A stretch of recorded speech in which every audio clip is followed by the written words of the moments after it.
créature merveilleuse de notre Seigneur et Sauveur Jésus-Christ de Nazareth.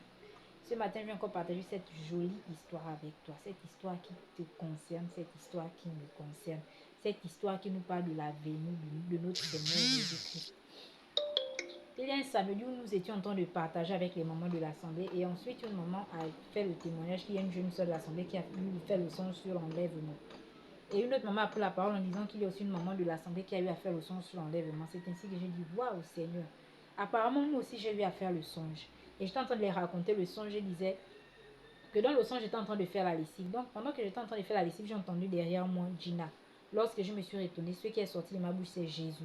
Et là, j'ai entendu, annonce la bonne nouvelle, encore un peu de temps et tu me verras. Annonce la bonne nouvelle, je suis déjà à la porte. Et dans le songe, j'ai dit, mais Seigneur, tu es déjà à la porte, le peu de temps là, c'est quand? J'ai voulu calculer le temps dans le songe, mes frères et sœurs.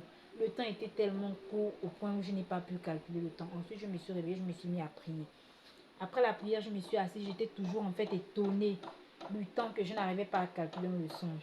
En fait, je fais ce témoignage, en fait, c'est pour nous encourager. Pour toi qui n'as pas encore accepté le Seigneur Jésus-Christ comme Seigneur et Sauveur de ta vie, nous devons nous préparer à la rencontre de notre Créateur. Regardons un peu comment le Seigneur nous demande d'aller annoncer la bonne nouvelle. Le Seigneur envoie ses serviteurs à annoncer la bonne nouvelle parce qu'il ne veut pas que tu puisses périr.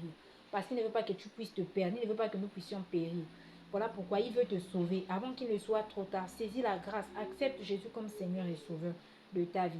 Pour toi qui as accepté le Seigneur comme Seigneur et Sauveur de ta vie, qui marche encore dans les ténèbres, la parole de Dieu dit que sans la sanctification, personne ne le verra. Lorsqu'il viendra, il viendra chercher son église. Il viendra chercher l'église qui a marché dans la sanctification. Il ne viendra pas chercher tout le monde. Je nous encourage encore, c'est par amour pour nous que le Seigneur Jésus a payé la croix pour que nous soyons sauvés.